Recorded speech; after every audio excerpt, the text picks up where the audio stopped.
Open-ended and closed control questions are the two main categories of questions.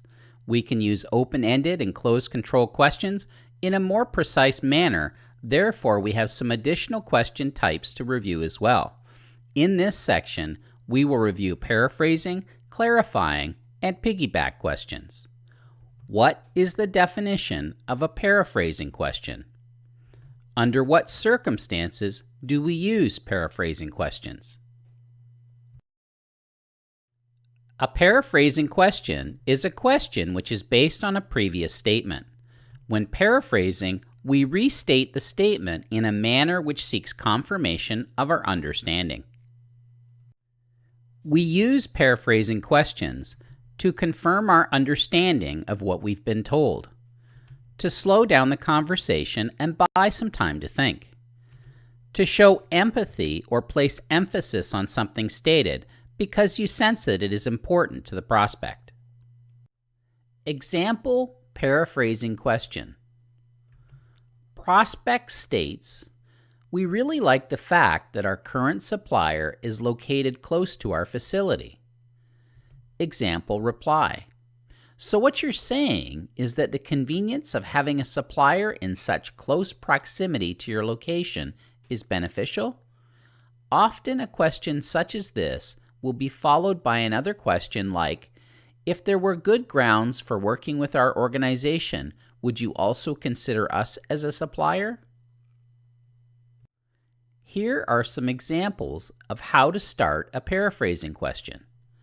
"So what you're saying is," "So what you're telling me is," "It sounds like," "If I'm understanding or hearing you correctly," in other words, "Are you saying," "Do you mean to tell me," "Let me see if I've got this right," "As I understand it, you feel that," "Does that mean that," "Your feeling is that," "The real question is," and then go one step further.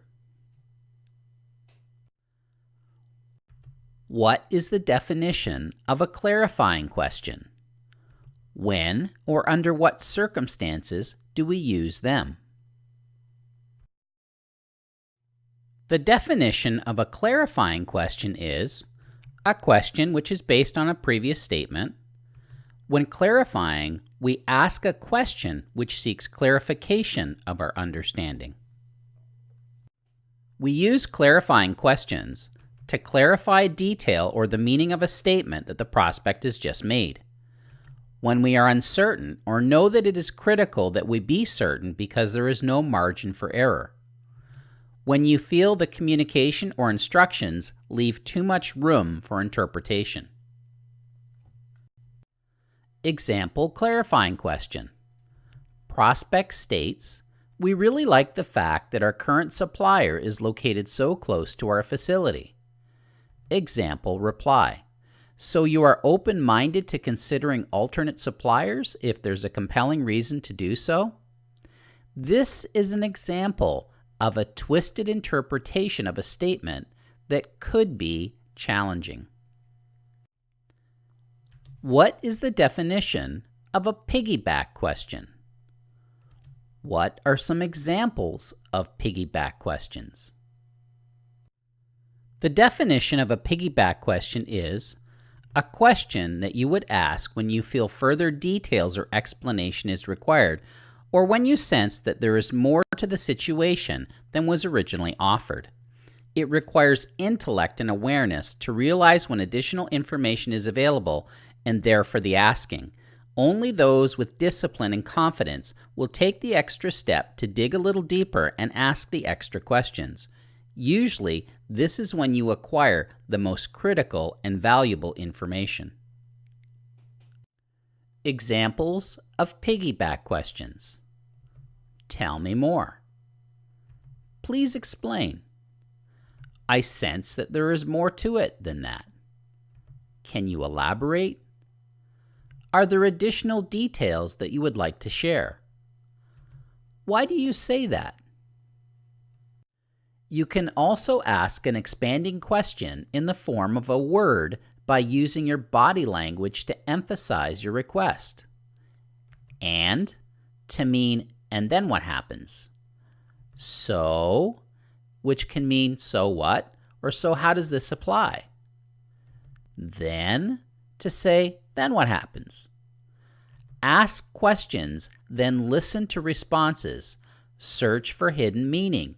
Be certain that you clearly understand, and dig deeper if you sense more information is required. What you say, how you say it. You've heard the saying, it's not what you say, it's how you say it. The truth is, both are critical.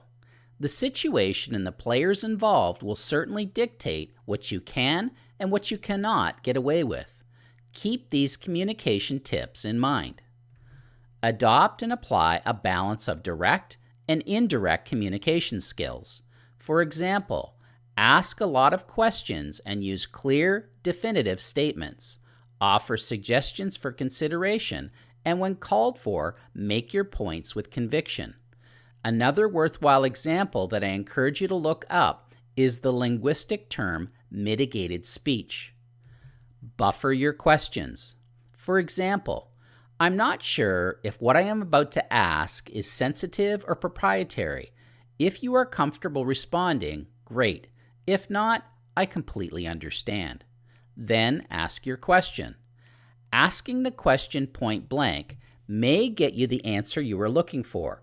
However, it might also cause the prospect to withdraw if they find your method overly blunt and insensitive.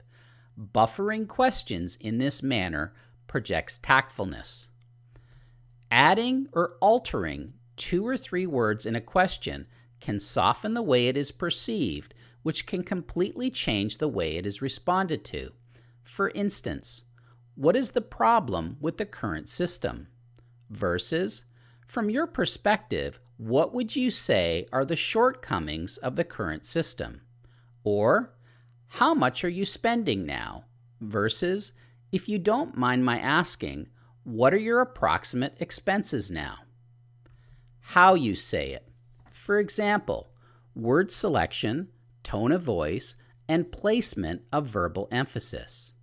Being conscious of your use of words such as if versus when, or might versus will, and being soft yet firm versus hard and demanding will dramatically improve your results. The word you seems like the best word to explain the significance of emphasis. If I say, what matters most to you, in the right way, it sounds like I care and I really want to know what matters most so that I can deliver it. If, however, I say, what matters most to you, inappropriately, the perceived meaning is totally different. What are some typical acknowledging statements? Why are they an important element of interviewing skills? Some typical acknowledging statements are, thanks for sharing that. I hear what you're saying. I appreciate your honesty. I can relate to that. That's great. Really? I'm glad that you're comfortable sharing this information with me. They are an important element of interviewing skills for the following reasons. Shows interest and proves that you are listening. Reinforces your listening skills. Makes the customer feel heard, understood, and validated. Part of conversation and quality communications. What are some typical bridging statements? Why are they an important element of interviewing skills? Some typical bridging statements are, that's a great point and it relates back to what I was saying about blank.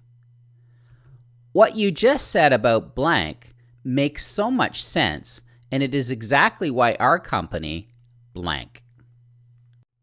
They are an important element of interviewing skills for the following reasons.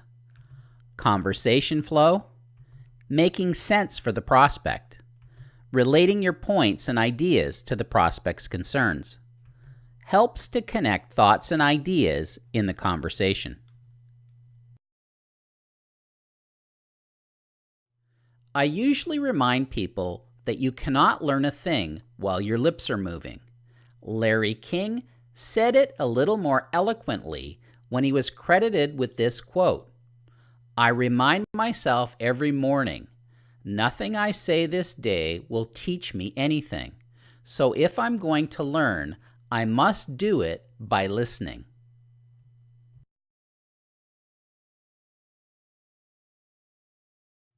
Learning Spotlight number 2. It's time to review what we've covered so far. Each question in the quiz has a 90-second time limit, and the quiz has a 15-minute time limit. You cannot pause the quiz once you begin. The quiz includes many types of questions, including true or false, drag and drop, multiple answers, etc. Read the questions carefully and make sure you understand what is being asked before submitting your response. Many of the questions or variations of them will be included in the final exam. You will be graded, and the passing grade for the quiz is 70%. You will have 3 chances to attain a passing grade. If you fail to attain a passing grade after 3 attempts, you will be locked out of the course. You will have an opportunity to review the quiz responses upon successful completion.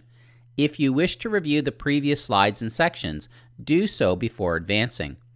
Upon completion of the quiz, please click on the green Next button with the white arrow in order to advance to the next step of the learning path. This concludes step number 4 of the learning path. Please click on the green Next button with the white arrow in order to advance when you are ready to proceed.